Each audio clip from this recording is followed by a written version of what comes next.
Hello दोस्तों, आप सभी को हमारे YouTube channel Noble Study One पर मोस्ट वेलकम है दोस्तों। तो दोस्तों, ये वीडियो इंडियन पॉलिटी का लूसेंट बुक से ये दूसरा पार्ट है।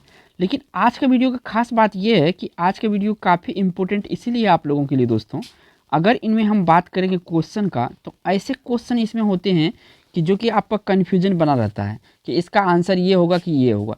तो इस सारे जितने भी कन्फ्यूजन है इस क्वेश्चन के रिगार्डिंग दोस्तों, सारे दूर कर देंगे। यहाँ पे देखिए टॉप जो है, यहाँ पे मैं 55 क्वेश्चन इस चैप्टर से, भारतीय राज्य व्यवस्था अगर हिंदी में बताए संविधान सभा से, ये टोटल 55 क्वेश्चन लूसेंट बुक से लिया हूँ। और ये जो है दोस्तों पार्ट 2 है, मैं पार्ट बाय पार्ट करवा रहा हूँ। जो पॉलिटी है लगभग में मैं इसमें आपका 34 वीडियो दूंगा। कितना वीडियो दूंगा? 34 वीडियो दूंगा। एक जो चैप्टर है एक वीडियो में कंप्लीट करूंगा, चाहे उसमें 150 क्वेश्चन हो, चाहे उसमें 20 क्वेश्चन हो। तो काफ़ी महत्वपूर्ण है, क्योंकि जो मैं पिछले बायोलॉजी चलाया था, काफ़ी लोग बायोलॉजी पे प्यार और सपोर्ट दिए थे। बायोलॉजी के बाद इतिहास में भी, मॉडर्न हिस्ट्री में भी काफ़ी सपोर्ट दिए। इस सब का मैं चैप्टर कंप्लीट कर चुका हूँ। एक चैप्टर कंप्लीट कर चुका हूँ। इसमें सारे कंप्लीट हो चुका है दोस्तों। हमारे चैनल के माध्यम से आप लोग बहुत प्यार और सपोर्ट दिए थे। देखिए दोस्तों, इनमें से किसी भी एग्जाम की आप तैयारी करते हैं, चाहे एसएससी जीडी हो, यूपी कांस्टेबल हो, यूपीएससी हो, दरोगा हो, पुलिस हो, नेवी हो, बीएसएससी हो, सभी सरकारी नौकरी परीक्षाओं के लिए है ये वीडियो, काफ़ी महत्वपूर्ण है। देखिए अगर ये चैप्टर आपका कंप्लीट है तो वीडियो को स्किप कर सकते हैं दोस्तों, क्योंकि इसमें मुझे कोई खास ये नहीं है कि आप लोग को मैं क्वेश्चन रटवाते रहूँ, आपका समय बर्बाद करूँ। अगर आपका ये संविधान सभा से जितने भी क्वेश्चन है आपको तैयारी है, तो आप वीडियो को स्किप कर सकते हैं, या आप कहीं भूले बिसरे हैं तो यहाँ पे आपका रिवाइज हो जाएगा। चलिए स्टार्ट करते हैं इस वीडियो को। पहला क्वेश्चन काफ़ी महत्वपूर्ण है आप लोगों के सामने। यहाँ पे पूछा गया है दोस्तों, कैबिनेट मिशन योजना के अनुसार संविधान सभा में कुल कितने सदस्य होने थे? यानी कि संविधान सभा में कितने सदस्य होने थे कैबिनेट मिशन योजना के तहत। सीजीएल 2002 में पूछा हुआ क्वेश्चन है। तो कैबिनेट मिशन योजना के तहत जो होने थे दोस्तों, ये आपका 389, ठीक है, 389 जो कैबिनेट मिशन के तहत इतने सदस्य होना चाहिए संविधान सभा में, ठीक है, काफ़ी महत्वपूर्ण है। चलिए अगला क्वेश्चन पर आते हैं। अगला क्वेश्चन ये रहा आपका 2 नंबर का, ये भी काफ़ी महत्वपूर्ण क्वेश्चन। एक एक क्वेश्चन यहाँ पे काफ़ी महत्वपूर्ण है, और एग्जाम में आप जो है कन्फ्यूज रहते हैं, इसका आंसर ये होगा तो ये होगा, तो ये कन्फ्यूजन आप क्लियर कर लीजिएगा इस वीडियो के माध्यम से। सन 1936 में भारतीय राष्ट्रीय कांग्रेस द्वारा संविधान सभा के गठन की मांग कहाँ पर हुई? अधिवेशन में रखी गई थी। यानी कि जो राष्ट्रीय कांग्रेस का अधिवेशन होता था ना, उसमें संविधान सभा के गठन की मांग की गई थी, ठीक है ना। तो ये कहाँ पे की गई थी ये पूछा गया है। तो देखिए दोस्तों, ये फैजपुर में किया गया था। कहाँ पे? फैजपुर में किया गया था। बी ऑप्शन इस क्वेश्चन का राइट आंसर है। चलिए अगला क्वेश्चन पर आते हैं दोस्तों। अगला क्वेश्चन यहाँ पे दोस्तों पूछा गया है कि संविधान पांडुलेखन समिति निम्न में से कौन सदस्य नहीं था? यानी कि इनमें से कौन सदस्य नहीं था? किसके? पांडुलेखन समिति के। तो एक एक ऑप्शन को यहाँ पे देखना पड़ेगा इस तरह के क्वेश्चन में। के एम मुंशी थे, ए के अय्यर थे, और मोहम्मद सादुल्ला, ये तीनों लोग जो थे ना इसमें शामिल थे, इनमें से पांडुलेखन में। ये जो जवाहरलाल नेहरू जी, ये पांडुलेखन में शामिल नहीं थे। सी ऑप्शन इस क्वेश्चन का राइट आंसर हो जाएगा प्यारे दोस्तों। बढ़िए अगला क्वेश्चन पर। अगला क्वेश्चन यहाँ पे पूछा गया है दोस्तों, प्रस्तावित मूल संविधान में कुल सदस्यों का विभाजन किस प्रकार होना निश्चित हुआ था? सीजीएल 2017 में पूछा हुआ है। तो किस प्रकार विभाजन होना था प्रस्तावित मूल संविधान में? तो ये दोस्तों ब्रिटिश प्रांतों के 292 प्रतिनिधि, देशी रियासतों के 93 प्रतिनिधि, मुख्य कमिश्नरी क्षेत्र के 4 प्रतिनिधि, ये सारे का सारे इसमें निश्चित था दोस्तों। तो डी ऑप्शन यहाँ पे सही है।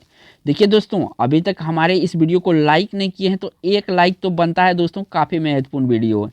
और चैनल पे नए हैं दोस्तों तो चैनल को सब्सक्राइब करके बेल आइकन प्रेस कर लीजिए। जो आने वाला इसका पार्ट है ना, वो इससे भी ज़्यादा महत्वपूर्ण होगा।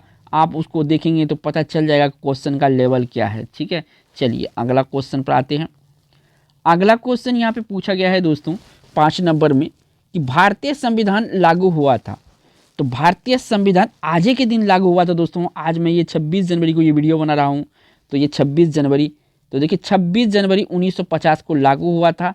तो आपको याद रखना है 26 जनवरी 1950। ए ऑप्शन इस क्वेश्चन का राइट आंसर। इसी दिन संविधान लागू हुआ था और हम अपने गणतंत्र में आ गए थे, हम लोग अपने भारतीय गणतंत्र में आ गए थे, गणतंत्र दिवस के रूप में मनाते हैं। चलिए दोस्तों, एक बात और है, अगर इसका पीडीएफ आपको चाहिए पीडीएफ, तो आप हमें कमेंट जरूर कीजिएगा। अगर इस पीडीएफ से भी आप तैयारी करना चाहते हैं तो पीडीएफ पढ़ के भी आप अच्छे से एग्जाम निकाल सकते हैं। चलिए अगला क्वेश्चन पर आते हैं दोस्तों। अगला क्वेश्चन ये रहा 6 नंबर का। यहाँ से पूछा गया है, पुनर्गठन के फलस्वरूप वर्ष 1947 में संविधान सभा के सदस्यों की संख्या कितनी रह गई? संविधान पुनर्गठन के फलस्वरूप 1947 में संविधान सभा के सदस्यों की संख्या कितनी रह गई थी? तो ये जो टोटल संविधान सभा की संख्या रह गई थी दोस्तों, ये 299 रह गई। कितनी? 299 रह गई थी। बी ऑप्शन यहाँ पे सही है। चलिए बढ़ते हैं अगला क्वेश्चन पर। अगला क्वेश्चन ये रहा 7 नंबर का। यहाँ से पूछा गया है दोस्तों कि संविधान सभा में सभी निर्णय किस आधार पर लिए गए? तो देखिए, सहमति और समायोजन के आधार पर लिए गए थे संविधान सभा में सभी निर्णय, यानी कि सी ऑप्शन यहाँ पे सही है। चलिए अगला क्वेश्चन यहाँ पे आ चुका है दोस्तों 8 नंबर का। पूछा गया कि भारतीय संविधान सभा में महिला सदस्यों की कुल संख्या कितनी थी? बीपीएससी 13 में पूछा गया क्वेश्चन है। देखिए, भारतीय संविधान सभा में महिला के सदस्य की संख्या टोटल 15 थी। कितनी थी दोस्तों? 15 थी।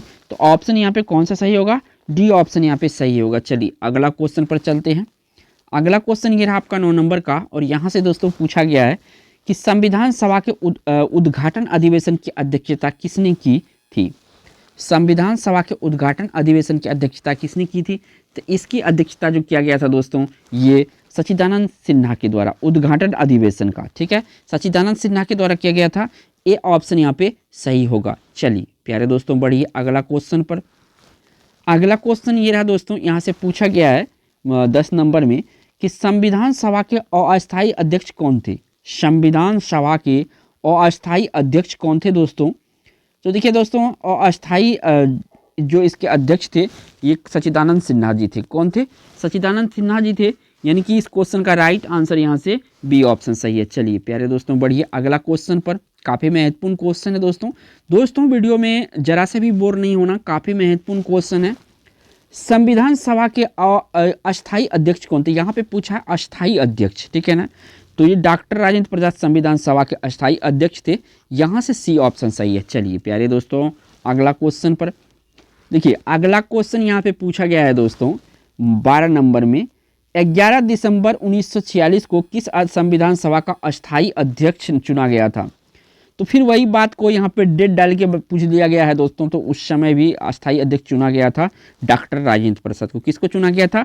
डॉक्टर राजेंद्र प्रसाद को चुना गया था। बी ऑप्शन इस क्वेश्चन, सॉरी डी ऑप्शन इस क्वेश्चन का राइट आंसर। चलिए प्यारे दोस्तों बढ़िए अगला क्वेश्चन पर। काफी महत्वपूर्ण क्वेश्चन है। 13 नंबर का क्वेश्चन है कि संविधान सभा द्वारा अंतिम रूप से पारित संविधान में कुल कितने अनुच्छेद और अनुसूचियां थी? अब देखिए काफी महत्वपूर्ण क्वेश्चन है ये क्वेश्चन मैं लिखने के लिए यहाँ पे एक बार लिखा हूँ। एक क्वेश्चन कम से कम 10 बार एग्जाम में लगातार पूछा गया है, ठीक है ना। तो यहाँ पे जो संविधान में जब पहले जब संविधान बन के पूर्ण रूप से तैयार हुआ था, उस समय अनुच्छेद और अनुसूची की संख्या यहाँ पे पूछा है। तो उस समय देखिए अनुसूची और 395 अनुच्छेद और 8 अनुसूचियाँ थी। कितना? 395 अनुच्छेद और 8 अनुसूचियाँ थी। ये चीज़ को याद रखना है, काफ़ी महत्वपूर्ण क्वेश्चन है ये आपके लिए। चलिए अगला क्वेश्चन पर आते हैं दोस्तों। अगला क्वेश्चन ये रहा आपका 14 नंबर का। यहाँ से पूछा गया है कि संविधान सभा के कितने उपस्थित सदस्यों ने संविधान पर हस्ताक्षर किया? तो कितने सदस्य उपस्थित था संविधान सभा पर दोस्तों हस्ताक्षर किया था? तो टोटल यहाँ पे 284 सदस्य था उपस्थित, और इन सभी ने हस्ताक्षर किया था। तो बी ऑप्शन यहाँ पे सही है। चलिए अगला क्वेश्चन पर आते हैं। अगला क्वेश्चन ये रहा आपका 15 नंबर का, और काफ़ी महत्वपूर्ण क्वेश्चन है ये, और बचपन से आप लोग ये क्वेश्चन याद करते आते हैं दोस्तों। अभी देखिए आंसर क्या देते हैं, कमेंट जरूर कीजिएगा। संपूर्ण भारतीय संविधान के निर्माण में संविधान सभा को कितना समय लगा था? संविधान सभा को कितना समय लगा था संपूर्ण संविधान के निर्माण में? तो 2 वर्ष 11 माह 18 दिन टोटल लगे थे संविधान के निर्माण करने में संविधान सभा को। सी ऑप्शन सही है। चलिए बढ़िए अगला क्वेश्चन पर। अगला क्वेश्चन यहाँ पे 16 नंबर का है। पूछा जा रहा है कि भारतीय संविधान सभा के प्रथम दिन के अधिवेशन की अध्यक्षता किसने किया था? यहाँ पे देखिए प्रथम दिन की अध्यक्षता किसने किया था अधिवेशन की? तो इसका अध्यक्षता की गई थी दोस्तों सच्चिदानंद सिन्हा जी के द्वारा। किसके द्वारा? सच्चिदानंद सिन्हा जी के द्वारा किया गया था। डी ऑप्शन सही है। चलिए बढ़िए अगला क्वेश्चन पर। अगला क्वेश्चन ये रहा आपका 17 नंबर का। यहाँ से पूछा गया दोस्तों कि भारत के संविधान का निर्माता किसे माना जाता है?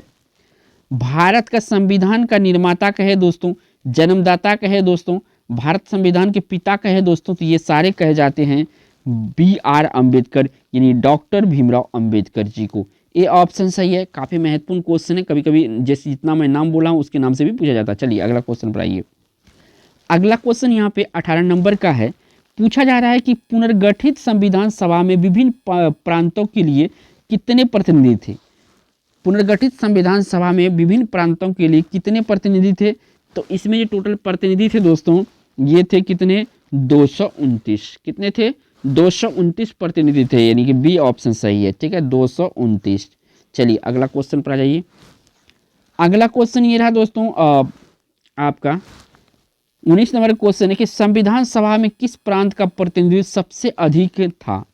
संविधान सभा में किस प्रांत का प्रतिनिधित्व सबसे अधिक था? तो यहाँ पे देखिए 4 ऑप्शन है। सबसे ज़्यादा प्रतिनिधित्व किस प्रांत से था? तो संयुक्त प्रांत से था। किससे था? संयुक्त प्रांत से था। सी ऑप्शन सही है। चलिए बढ़िए प्यारे दोस्तों अगला क्वेश्चन पर। अगला क्वेश्चन यहाँ पे पूछा गया है दोस्तों 20 नंबर में कि संविधान सभा में किस देशी रियासत के प्रतिनिधि ने भाग नहीं लिया था? किस देशी रियासत के प्रतिनिधि ने भाग नहीं लिया था? तो यहाँ पर हैदराबाद के जो प्रतिनिधि था यहाँ पे भाग नहीं लिया था। बाकी सारे मैसूर, जूनागढ़, कश्मीर इन तीनों का भाग लिया था। यहाँ पे डी ऑप्शन सही है। चलिए अगला क्वेश्चन पर। अगला क्वेश्चन ये रहा 21 नंबर का दोस्तों। यहाँ से पूछा गया है कि संविधान सभा के सदस्यों को निम्न में से किसने प्रत्यक्ष रूप से निर्वाचित किया था? संविधान सभा के सदस्यों को किसने प्रत्यक्ष रूप से निर्वाचित किया था? तो ये सब किया था प्रांतों की विधानसभा। कौन किया था? प्रांतों की विधानसभा इसको प्रत्यक्ष रूप से निर्वाचित किया था। ए ऑप्शन यहाँ पे सही है। चलिए प्यारे दोस्तों बढ़िए अगला क्वेश्चन पर। अगला क्वेश्चन यहाँ पे 22 नंबर का है। पूछा गया है कि संविधान सभा पुनर्गठित में देशी रियासतों के लिए कितने प्रतिनिधि थे? देशी रियासतों के लिए कितने प्रतिनिधि थे? तो देशी रियासतों के लिए जो प्रतिनिधि से संख्या ये थे 70। कितने थे? 70। याद रखिएगा दोस्तों काफ़ी महत्वपूर्ण क्वेश्चन है। चलिए अगला क्वेश्चन पर आते हैं। अगला क्वेश्चन ये रहा दोस्तों आपका और 23 नंबर का क्वेश्चन काफ़ी महत्वपूर्ण क्वेश्चन है। मुस्लिम लीग किस कारण से संविधान सभा का बहिष्कार किया? मुस्लिम लीग किस कारण संविधान सभा का बहिष्कार किया था? तो देखिए ये लोग मुस्लिम लीग के संविधान सभा में उचित नहीं मुस्लिम लीग मुस्लिमों के लिए एक अलग संविधान चाहता था। काफ़ी महत्वपूर्ण क्वेश्चन है। ये क्वेश्चन को आप VVI कर लीजिए, ठीक है ना। ये काम बहुत बार पूछा जा चुका है। चलिए अगला क्वेश्चन पर चलते हैं। अगला क्वेश्चन ये रहा आपका 24 नंबर का प्यारे दोस्तों। संविधान सभा का चुनाव निम्न में से किस आधार पर हुआ? संविधान सभा का चुनाव निम्न में से किस आधार पर हुआ था? तो यहाँ पे जो हुआ था समिति वर्गीय आधार पे हुआ था। किस पे हुआ था? तो वर्गीय आधार पे संविधान सभा का चुनाव हुआ था। डी ऑप्शन यहाँ पे सही है। चलिए प्यारे दोस्तों बढ़िए अगला क्वेश्चन पर। अगला क्वेश्चन ये रहा दोस्तों 25 नंबर का। यहाँ से पूछा गया कि संविधान सभा में सभी निर्णय किस आधार पर लिए गए थे? संविधान सभा में सभी निर्णय किस आधार पर लिए गए थे? तो ये लिए गए थे सहमति और समायोजना। किसके? सहमति और समायोजना के आधार पे लिए गए थे। चलिए अगला क्वेश्चन पर आ जाइए प्यारे दोस्तों। अगला क्वेश्चन ये रहा आपका 26 नंबर का। यहाँ से पूछा गया कि संविधान सभा में उद्देश्य प्रस्ताव किसने प्रस्तुत किया? यहाँ पे पूछा है उद्देश्य प्रस्ताव किसने प्रस्तुत किया? तो ये किया था दोस्तों जवाहरलाल नेहरू। किसने किया था? जवाहरलाल नेहरू ने किया था। बी ऑप्शन यहाँ पे सही है। नेक्स्ट क्वेश्चन यहाँ पे दोस्तों 27 नंबर का है। पूछा गया कि भारतीय संविधान सभा के संघीय शक्ति समिति के अध्यक्ष कौन थे? यहाँ पे पूछा है शक्ति समिति के अध्यक्ष कौन थे? तो देखिए दोस्तों शक्ति संघ समिति के अध्यक्ष जो थे इनमें से दोस्तों ये थे पंडित जवाहरलाल नेहरू। क्वेश्चन VVI है, इसका आंसर भी VVI है दोस्तों, तो याद रखना है आपको। संघीय शक्ति समिति के अध्यक्ष कौन थे? तो पंडित नेहरू जी थे। काफ़ी महत्वपूर्ण है। चलिए अगला क्वेश्चन पर आते हैं। अगला क्वेश्चन ये रहा दोस्तों 28 नंबर का। पूछा गया कि निम्न में से कौन भारतीय संविधान की प्रारूप समिति के सदस्य नहीं थे? देखिए प्रारूप समिति के इनमें से सदस्य कौन कौन नहीं थे वो बात इसमें बताना है। तो यहाँ पे देखिए जो प्रारूप समिति के अध्यक्ष थे ये गोपालचारी अयंकर भी जी थे, अलादी कृष्णा स्वामी थे, BR अम्बेडकर थी। ये तीनों लोग जो थे ना दोस्तों इस प्रारूप समिति के अध्यक्ष थे। यहाँ पे डॉक्टर राजेंद्र प्रसाद प्रारूप समिति के अध्यक्ष नहीं थे, तो डी ऑप्शन इस क्वेश्चन का राइट आंसर है। चलिए अगला क्वेश्चन पर चलते हैं। 29 नंबर का ये रहा अगला क्वेश्चन। अगला क्वेश्चन में पूछा गया दोस्तों कि निम्नलिखित में से कौन प्रारूप या मसविदा समिति का सदस्य नहीं था। देखिए प्रारूप का दूसरा नाम जो है ना दोस्तों ये आपका मसौदा या मसविदा बोला जाता है, ठीक है ना। इसको याद रखिएगा क्योंकि एग्जाम में कभी कभी ऑप्शन ये ना देके प्रारूप ना देके मसविदा भी पूछ दिया जाए, ठीक है ना। तो देखिए प्रारूप समिति का सदस्य इनमें से नहीं था, तो देखिए 4 ऑप्शन है आपके सामने, ठीक है ना। तो यहाँ पे देखिए प्रारूप समिति का सदस्य नहीं था, तो ये मोहम्मद शहादतुल्लाह, KM मुंशी, गोपाल स्वामी अयंगार, ये तीनों जो था ना प्रारूप समिति का यहाँ पे अध्यक्ष है, ठीक है ना। यहाँ पे जो जवाहरलाल नेहरू जी अध्यक्ष नहीं थे, तो यहाँ से ए ऑप्शन सही हो जाएगा। चलिए अगला क्वेश्चन पर चलते हैं। अगला क्वेश्चन यहाँ पे 30 नंबर का है। पूछा गया कि संविधान की प्रारूप समिति के समक्ष प्रस्तावना का प्रस्ताव किसने रखा। काफी महत्वपूर्ण क्वेश्चन। प्रारूप समिति के समक्ष प्रस्तावना का प्रस्ताव किसने रखा था। इसका प्रस्ताव रखा था JL नेहरू यानी जवाहरलाल नेहरू जी, ठीक है। बी ऑप्शन सही है। चलिए बढ़िया अगला क्वेश्चन पर। अगला क्वेश्चन यहाँ पे 31 नंबर का है। पूछा गया कि संविधान सभा के संवैधानिक सलाहकार कौन थे। काफी महत्वपूर्ण क्वेश्चन है ये। मैं तो वैसे एक बार दर्शाया दिया हूँ कि 2016 में पूछा है, कम से कम ये भी क्वेश्चन 12 बार पूछा जा चुका है प्रीवियस ईयर में, ठीक है। तो संवैधानिक सलाहकार जो थे इसमें से दोस्तों ये थे वेनेगल नरसिंह राव। इसको शॉर्ट में दोस्तों डॉक्टर VN राव भी कहा जाता है, ठीक है ना। याद रखिए शॉर्ट नाम फुल नाम दोनों याद रखना, क्योंकि ऑप्शन आपको डॉक्टर VN राव भी दिया जा सकता है। चलिए अगला क्वेश्चन पर चलते हैं। अगला क्वेश्चन ये रहा आपका 32 नंबर का क्वेश्चन है कि संविधान सभा के चुने हुए अस्थायी अध्यक्ष कौन थे। संविधान सभा के चुने हुए अस्थायी अध्यक्ष कौन थे। तो चुने हुए अस्थायी अध्यक्ष थे दोस्तों डॉक्टर राजेंद्र प्रसाद। कौन थे। डॉक्टर राजेंद्र प्रसाद चुने हुए अस्थायी अध्यक्ष थे। चलिए अगला क्वेश्चन पर चलते हैं। अगला क्वेश्चन ये रहा आपका 33 नंबर का। पूछा गया कि निम्नलिखित में से कौन संविधान सभा का सदस्य था।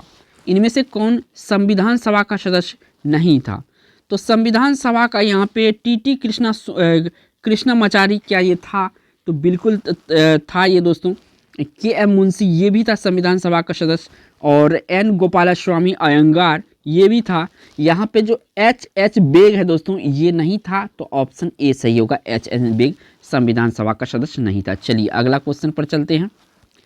अगला क्वेश्चन ये आपका 34 नंबर का। यहाँ से पूछा गया कि 1922 ईस्वी में निम्नलिखित में से किसके द्वारा उद्गार व्यक्त किया गया कि भारतीय संविधान भारतीयों की इच्छा अनुसार होगा। भारतीयों का संविधान भारतीयों के इच्छा अनुसार होगा, ऐसा किसने कहा था या ऐसा किसने व्यक्त किया था दोस्तों। तो ये व्यक्त किया था महात्मा गांधी। किसने। महात्मा गांधी ने व्यक्त किया था जो भारतीयों का संविधान होगा वो भारतीयों की इच्छा अनुसार होगा। चलिए बी ऑप्शन सही है। अगला क्वेश्चन यहाँ पे 35 नंबर का है। पूछा गया कि संविधान सभा के प्रारूप समिति का नियुक्त कब की गई थी। काफी इंपोर्टेंट है। तो संविधान सभा के प्रारूप समिति की नियुक्ति जो हुई थी दोस्तों ये हुई थी आपका 29 अगस्त। कब हुआ था। 29 अगस्त में यहाँ पे लिखते जाता हूँ ताकि माइंड में आपका एक इमेज सेटअप कर ले कि 29 अगस्त 1947 में इस समिति की स्थापना हुई थी। कौन सी समिति की। प्रारूप समिति की, यानी सी ऑप्शन सही है। चलिए अगला क्वेश्चन पर चलते हैं। अगला क्वेश्चन ये रहा आपका 36 नंबर का। इसमें पूछा गया दोस्तों कि संविधान सभा के विचार का औपचारिक रूप से प्रतिपादन किसके द्वारा किया गया था। औपचारिक रूप से प्रतिपादन किसके द्वारा किया गया था। तो ये किया गया था दोस्तों M.N. रॉय के द्वारा। यहाँ पे औपचारिक लिखा है, ठीक है ना। तो M.N. रॉय के द्वारा किया गया था। डी ऑप्शन सही है। चलिए प्यारे दोस्तों बढ़िए अगला क्वेश्चन पर। अगला क्वेश्चन यहाँ पे 37 नंबर का है। पूछा गया कि संविधान सभा को किसने मूर्त रूप प्रदान किया था। मूर्त रूप, ठीक है। मूर्त रूप किसने प्रदान किया था ये बताना है। तो इसको मूर्त रूप जो प्रदान किया गया था जवाहरलाल नेहरू जी के द्वारा किया गया था। ए ऑप्शन इस क्वेश्चन का राइट आंसर हो जाएगा। चलिए अगला क्वेश्चन पर चलते हैं प्यारे दोस्तों। अगला क्वेश्चन यहाँ पे 38 नंबर का है। पूछा गया है कि भारतीय संविधान को किसने बनाया। तो भारतीय संविधान को जो है किसने बनाया था दोस्तों, तो इसमें संविधान सभा बनाया था। इसको किसने बनाया था, संविधान सभा बनाया था। बी ऑप्शन इस क्वेश्चन का राइट आंसर होगा। चलिए बढ़िया अगला क्वेश्चन पर। अगला क्वेश्चन यहाँ पे 39 नंबर का है। पूछा गया दोस्तों संविधान सभा का प्रथम अधिवेशन कहाँ हुआ था। संविधान सभा का प्रथम अधिवेशन कहाँ पे हुआ था, तो प्रथम अधिवेशन दोस्तों दिल्ली में हुआ था। कहाँ पे हुआ था, दिल्ली में हुआ था। देखिए दोस्तों वीडियो को लास्ट तक जरूर देखिएगा, एक क्वेश्चन होगा क्वेश्चन फॉर यू जिसमें आपको आंसर देना है। चलिए अगला क्वेश्चन पर चलते हैं। अगला क्वेश्चन ये रहा दोस्तों, इसमें पूछा गया है कि 1938 में किस व्यक्ति ने वयस्क मताधिकार के आधार पर संविधान सभा का गठन की मांग की गई थी। वयस्क मताधिकार के आधार पर संविधान सभा के गठन की मांग की गई थी। किसके द्वारा की गई थी दोस्तों, तो ये किया गया था पंडित जवाहरलाल नेहरू के द्वारा। किसके द्वारा, पंडित जवाहरलाल नेहरू के द्वारा। डी ऑप्शन सही है। चलिए अगला क्वेश्चन पर।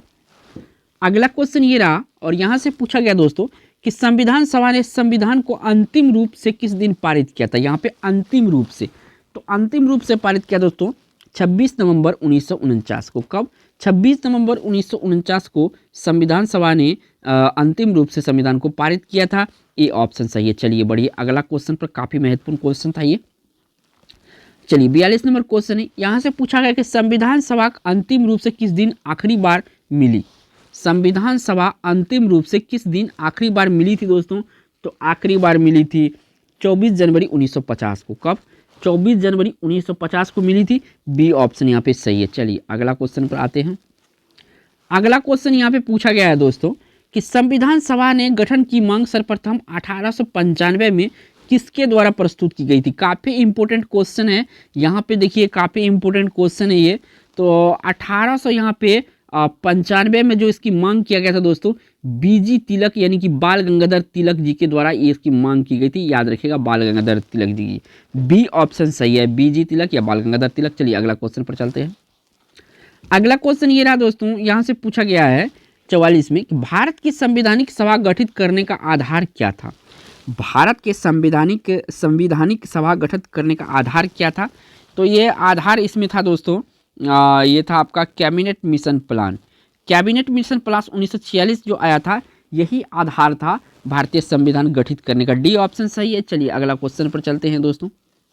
अगला क्वेश्चन ये रहा 45 नंबर का। यहाँ से पूछा गया है दोस्तों कि भारत की संविधान सभा किसके अनुसार गठित की गई। भारत की संविधान सभा किसके द्वारा गठित की गई थी, तो ये वही क्वेश्चन है। तो ये कैबिनेट मिशन योजना के तहत गठित की गई थी। किसके तहत, कैबिनेट मिशन योजना के तहत गठित की गई थी। चलिए अगला क्वेश्चन पर चलते हैं। अगला क्वेश्चन ये रहा आपका 46 नंबर का। यहाँ से पूछा गया है संविधान सभा का पहला सत्र हुआ था। संविधान सभा का पहला सत्र कब हुआ था, ये पूछा गया है। तो ये हुआ था दोस्तों 9 दिसंबर 1946 को। कब हुआ था, 9 दिसंबर 1946 को संविधान सभा का पहला सत्र हुआ था। काफ़ी महत्वपूर्ण क्वेश्चन है, जो पहला होता है एग्जाम के लिए काफ़ी इंपॉर्टेंट हो जाता है। चलिए अगला क्वेश्चन पर चलते हैं। अगला क्वेश्चन यहाँ से पूछा गया दोस्तों 47 नंबर में, बी आर अम्बेडकर का संविधान सभा में निर्वाचन हुआ था। बी आर अम्बेडकर यानी डॉक्टर भीमराव अम्बेडकर का संविधान सभा में निर्वाचन हुआ था। यानी कि कहने का मतलब है ये कहाँ से चुना गया था, तो ये चुना गया था दोस्तों पश्चिम बंगाल से। कहाँ से चुना गया था, पश्चिम बंगाल इसका क्षेत्र था, यहाँ से चुना गया था। चलिए अगला क्वेश्चन पर चलते हैं। अगला क्वेश्चन ये रहा 48 नंबर का। यहाँ से पूछा गया दोस्तों कि संविधान सभा के सदस्य प्रतिनिधि थे। संविधान सभा के सदस्य प्रतिनिधि थे, कहाँ से थे, तो ये थे दोस्तों जनता द्वारा अप्रत्यक्ष निर्वाचित। किसके द्वारा, जनता द्वारा अप्रत्यक्ष निर्वाचित संविधान सभा के सदस्य प्रतिनिधि थे। डी ऑप्शन सही है। चलिए अगला क्वेश्चन पर आते हैं। अगला क्वेश्चन ये रहा 49 नंबर का दोस्तों। यहाँ से पूछा गया है कि भारतीय संविधान को अपनाया गया है। तो भारतीय संविधान को अपनाया गया था संविधान सभा द्वारा। किसके द्वारा, संविधान सभा द्वारा। यानी कि ए ऑप्शन सही है, बनाया भी इसी के द्वारा और अपनाया भी इन्हीं के द्वारा किया गया। चलिए अगला क्वेश्चन पर चलते हैं। अगला क्वेश्चन ये रहा दोस्तों 50 नंबर का। काफ़ी महत्वपूर्ण क्वेश्चन है कि भारत को एक संविधान देने का प्रस्ताव संविधान द्वारा कब पारित किया गया था। भारत को एक संविधान देने का प्रस्ताव संविधान सभा द्वारा कब पारित किया गया था, तो ये पारित किया गया था दोस्तों जनवरी 22 1947 से, यानी 22 जनवरी। यहाँ पे थोड़ा सा उल्टा हो गया, 22 जनवरी 1947 में जो है क्या हुआ था, तो संविधान सभा द्वारा पारित किया गया था संविधान का प्रस्ताव। ठीक है, चलिए अगला क्वेश्चन पर चलते हैं। अगला क्वेश्चन ये रहा दोस्तों, यहाँ से पूछा गया है कि भारतीय संविधान सभा को प्रारूप समिति के अध्यक्ष कौन थे। यहाँ पे पूछा प्रारूप समिति के अध्यक्ष कौन थे, तो प्रारूप समिति के अध्यक्ष थे दोस्तों doctor B are Ambedkar ji. कौन थे, डॉक्टर बी आर अम्बेडकर यानी डॉक्टर भीमराव अम्बेडकर जी, यानी सी ऑप्शन सही है। चलिए अगला क्वेश्चन पर चलते हैं। अगला क्वेश्चन ये रहा दोस्तों 52 नंबर का क्वेश्चन है, भारतीय संविधान निर्मात्री सभा, भारतीय संविधान निर्मात्री सभा, तो ये देखिए दोस्तों इसके आगे क्या होगा ये भरना है आपको। तो इसके आगे दोस्तों प्रांतीय विधानसभाओं द्वारा परोक्ष रूप से अनुपातिक प्रतिनिधि प्रणाली द्वारा चुनी गई थी। ठीक है, प्रांतीय विधानसभाओं के द्वारा परोक्ष रूप से अनुपातिक प्रतिनिधि प्रणाली द्वारा चुनी गई थी। डी ऑप्शन सही है। चलिए अगला क्वेश्चन पर चलते हैं। अगला क्वेश्चन ये रहा दोस्तों 53 नंबर का, यहाँ से पूछा गया कि संविधान निर्मात्री सभा में झंडा समिति के अध्यक्ष कौन थे। यहाँ पे झंडा समिति के अध्यक्ष पूछा है, तो झंडा समिति के अध्यक्ष तो दोस्तों जेबी कृपलानी। कौन थे, जेबी कृपलानी थे। ए ऑप्शन इस क्वेश्चन का राइट आंसर होगा। चलिए बढ़िए अगला क्वेश्चन पर। अगला क्वेश्चन ये रहा दोस्तों 54 नंबर का, यहाँ से पूछा गया कि राष्ट्रीय झंडे का अभिकल्पना को भारत के संविधान सभा में ग्रहण किया गया। राष्ट्रीय झंडे अभिकल्पना को भारत संविधान सभा में ग्रहण किया गया था, तो ये ग्रहण किया गया था दोस्तों जुलाई 1947 को। कब, जुलाई 1947 को। काफी महत्वपूर्ण क्वेश्चन है, बी ऑप्शन सही है। चलिए अगला क्वेश्चन पर चलते हैं। अगला क्वेश्चन ये रहा, क्वेश्चन फॉर यू है दोस्तों, और ये क्वेश्चन आपके लिए है। किसके लिए है, आपके लिए। आपको जवाब देना है यहाँ पे कि भारतीय संविधान सभा ने भारतीय राष्ट्रीय ध्वज की रूपरेखा को अंगीकार किया था। 4 ऑप्शन दिया हुआ है, इन्हीं में आपको राइट आंसर देना है। तो यहाँ एक ऑप्शन है, ए ऑप्शन में दिया हुआ है 13 सितंबर 1947, बी ऑप्शन में दिया है 15 अगस्त 1947, सी ऑप्शन में दिया है 22 जुलाई 1947 और डी ऑप्शन में दिया है आपका 23 अगस्त 1942। इनमें से कौन सा ऑप्शन है, कमेंट करके मुझे ज़रूर बताइएगा दोस्तों, तभी तो पता चलेगा कि आपका जो पॉलिटी है, पॉलिटी का तैयारी किस लेवल का है। ठीक है दोस्तों, थैंक्स फॉर वॉचिंग दोस्तों।